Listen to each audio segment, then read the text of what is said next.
E aí pessoal, aqui é a Gaia Gaia. Neste vídeo eu vou falar sobre um assunto que é triste, que é sobre a morte de Kentaro Miura, autor de Berserk. Ele morre aos 54 anos nesse dia 20 de 5 de 2021. Esse vai ser um vídeo de preâmbulos, porque eu quero falar um pouco sobre a história de Kentaro, eu quero falar um pouco sobre Berserk, e eu quero falar sobre a morte para autores, considerando que eu também sou um autor, eu também escrevo, eu também tenho meus projetos. E quero falar sobre o meu ponto de vista diante disso tudo. Se você tem interesse de ouvir sobre esse assunto, não é um assunto legal, e eu vou perambular e falar um monte de coisa. Se você tiver interesse, então fique comigo neste vídeo. Vamos começar falando sobre Kentaro, falar sobre seu histórico rapidinho. Vou pegar aqui na Wikipédia para ler para vocês. Então, lendo rapidinho, que é importante a gente conhecer a história do autor. Kentaro nasceu em Chiba, no Japão, em 66. Ele fez seu primeiro mangá aos 10 anos, quando era criança, chamado Miuranger, Miuranger, porque até o nome dele é Miura. Ele fez um outro mangá em 77, chamado Ken no Michi, que é o Caminho da Espada. E ele começou a se profissionalizar no ano de 82. Ele trabalhou como assistente do Morikawa. Morikawa é o autor de Hajime no Ippo, o mangá de boxe, que também é um dos grandes autores de mangá de todos os tempos. E ele depois foi desenvolvendo, e a serialização de Berserk, que é a sua grande obra, sua obra-prima, a obra-prima de Miura, foi em 89. Falando um pouco sobre Berserk. Berserk é famoso pela sua história, ele abordou temas extremamente pesados. Nesse vídeo eu não vou falar especificamente de Berserk, ok? Mas eu tenho que falar no geral de Berserk, porque é a grande obra-prima de Kentaro Miura. Berserk tem um estilo próprio, um estilo único. Ele levou ao extremo os limites da habilidade para se desenhar no mangá. Ele inspirou toda uma geração a fazer mangás desse jeito. Ele inspirou inúmeros mangakás, como o mangaka de JoJo Bizarre Adventure.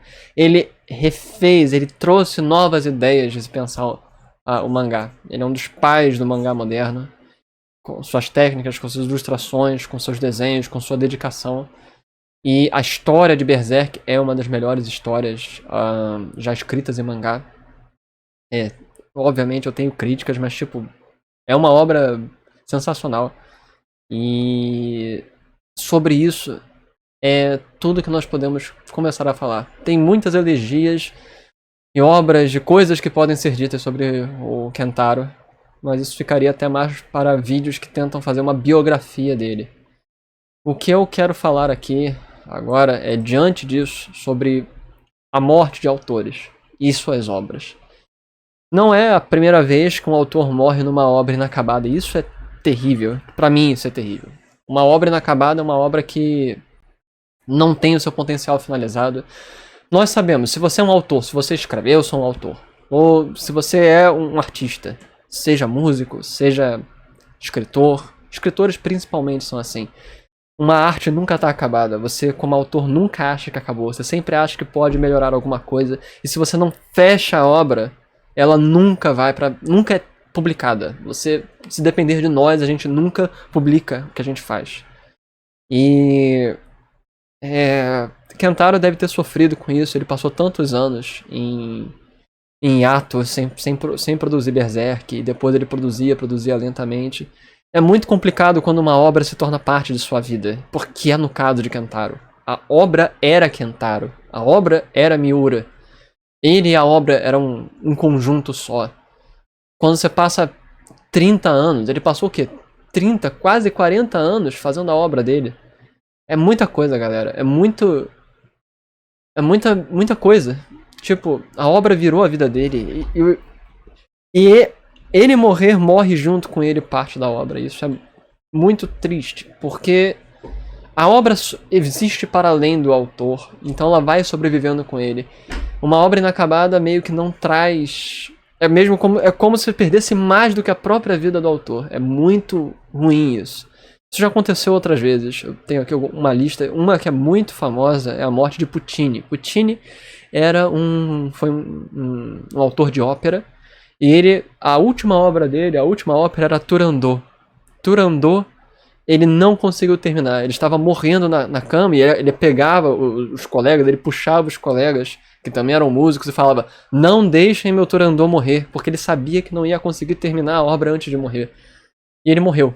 Ele morreu antes de terminar o último ato da obra. Tanto que Toscanini foi um dos maiores maestros de todos os tempos. Ele fez a estreia da ópera de Turandot, de Puccini.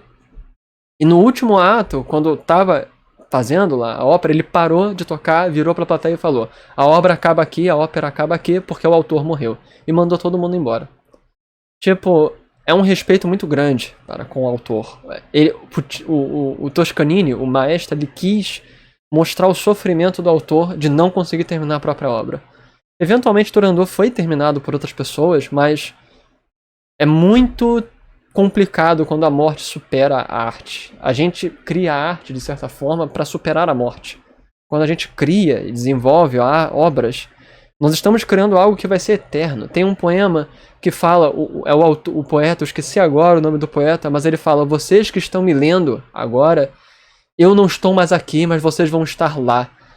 E quando vocês estiverem lá, lembrem que eu estou aqui, vocês vão estar comigo, mas mesmo assim, nós estamos juntos agora. É o poder da arte de você conversar com os mortos. O poder da arte de trazer algo para além do futuro, para além do presente. É como diz os versos da morte dos 300 de Esparta: nós morremos aqui para vocês que estão no futuro. Então, tipo, essa conversa, essa capacidade de sentir as emoções de pessoas que viveram há 2.000, 5.000 anos atrás é assustador. Este é o poder da arte, a transmissão de emoções, a capacidade de nos fazer sentir coisas que não são só nossas, são de outras pessoas. E a arte sobrevive à morte. Então, quando a gente lê Berserk, a gente está lendo a obra de alguém que morreu, mas as emoções que ele fez e colocou nessa obra chegam até nós. E isso é assustador. É muito complicado. O Miura não foi o único a morrer assim. Tipo, em 2009 teve a morte também de Shimonita. Shimonita era o autor de Shin-Chan. Isso causou muito impacto. Até porque ele é bem mais jovem do que o Miura. Ele morreu escalando. Ele estava escalando parede, caiu e morreu. Ele estava escalando nas montanhas e ele caiu e morreu. E a obra dele nunca teve fim. Nunca acabou Shin-Chan. Miura,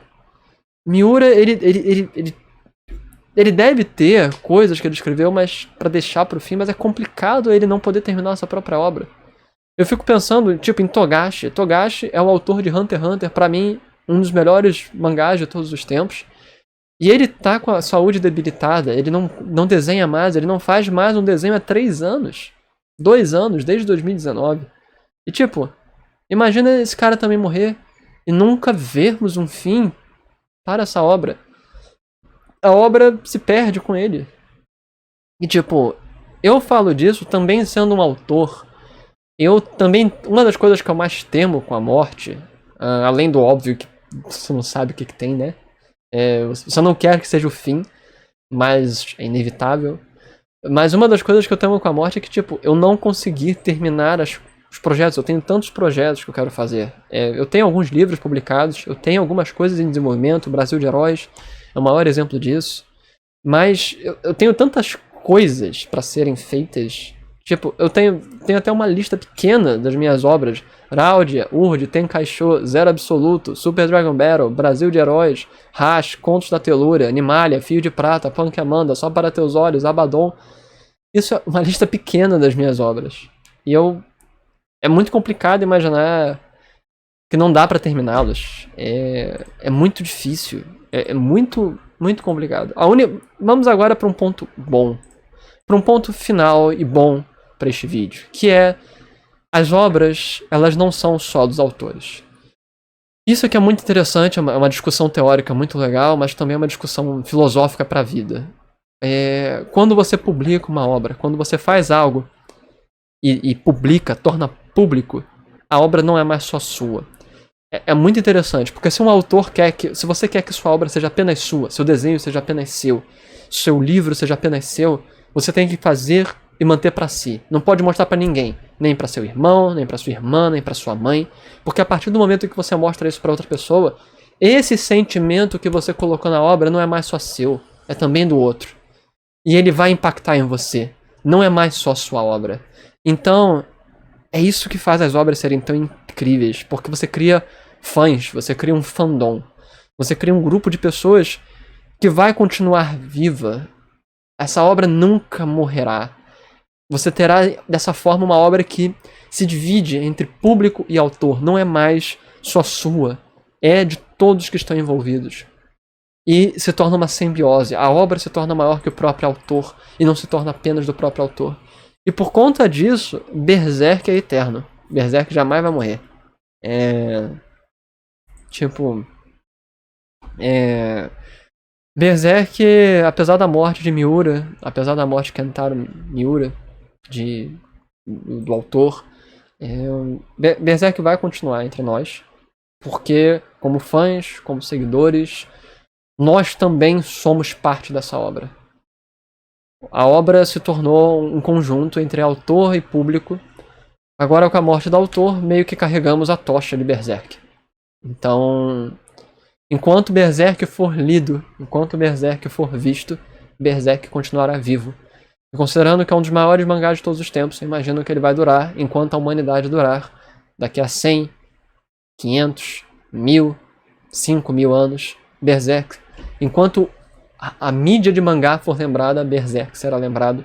E com isso, Kentaro continuará vivo. É isso que eu queria falar. Valeu, galera, que foi Gagaia. Falou.